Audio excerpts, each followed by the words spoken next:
Coordinating Committee on Manipur Integrity Kokomigi Hanagi Media Coordinator Somarendra Thoksomna Kokomigi Coordinator gi form ngasidagi puragani ngasi lamfel pacha leiba United Committee Manipur UCM gi office ta pangthokiba Coordinator gi nauna thau pugadoriba Somarendra Thoksomda Hanagi Coordinator Zitendra Ningomana mahaki matam loiraduna charge sinabagi thoram aduga mari lenana Zitendra na phongdorakpada Kokomi hari balluf asi Manipurda hanadagi leraklaba ari balluf kayagi mihut sing punsinduna semkibani Kokomi na miyagi yaifanaba khanduna thavak thoram kaya tawbada ngamhaudaba kaya amasul leikhi miyagi mihut sinduna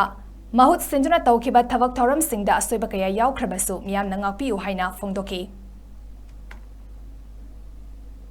aina komi ko coordinator una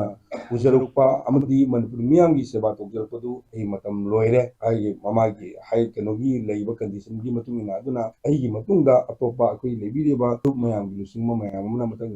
ohorini aduna hai baposi leiriba manipur gi miyam gi mafamda hana aina mayam gi kokomi gi tabuk tokjaramo oina ai mayam pumnang pu thanungda konsinjai amadi karigumba akoina tauge kokomi na simdi tauge ne khanjaba mayam tokjaramada habukti oina tauruba aduga sanction na mo honamatamda udong tiba kayamsu mayokna kitaba nate aduga manipur gi leibiriba miyam pumna mangna nungsibiduna hazabiduna kokomida wakal loina thadabirakanda kokomina madu mayam gi apamda purkanda adugi pantupum chatna bo hanabatamda ekoida pantupumdi yokida bo mayamsu mayamna tengnabigere madu aikoina civil society organization amo oina leiruba kudinongoi paiba group oma nate aikoidi civil gi leibiriba mayam singsi mot chillaga miyam gi koi pressure tokjabani koina tokjariba pressure si maru oina lengakta yamna akoi tokjabani duna leibiriba lengakna aikoina tokjariba manipur miyam na sinabiba thau mayam singdo adu tongna khonaba matamda asugu mate conflict thoki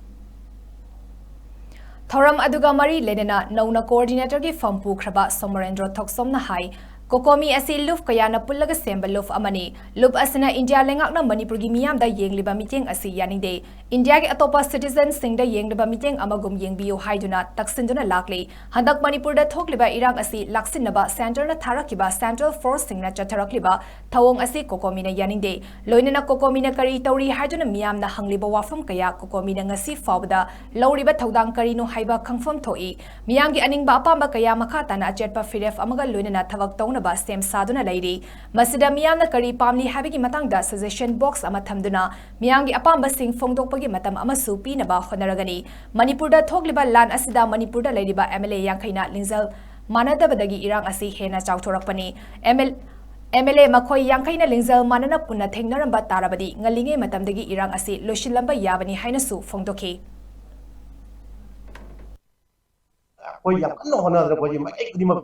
Asing mafam da chatlaga kun ngai ba kagu du ko komi se pun da ko ki de makta ko gi mohot kilaga ada tha tarukje mayim na suman handana kun nga pa yori ba mi se kana no har ga di badu mian masa kambi bam thoi madu khandana ko komi kem tok de ha bado madu ma ai kidang ngai jate tha tok jalni ai ngasi pubun mi se chengrok jari ni ora akoi gi bina mama ha mayam di akoi di mayam che ku do ro di moi di waro bam di cha thakna kun nga ko yeta tha taru phada mayum da jindage kun ngai ba mi sing di waro reba amode saw reba kai ko mi samanga bi ahal myam tu biji ke no ka harakpa masi manipur miyam na khangbi bam change ado koi hujik manipur miyam na pam bodo akoi tongna bhona jage ai gi modam ju adu kan da akoi masen ja amaga hunna da ngana bai bahutta akoi na pamba miyam na pam bodo suggestion oina cooperation pibiraga akoi da takpirakpa madu koi suggestion lawjage akoi na hadak pura mutung di miyam suggestion box am ha dong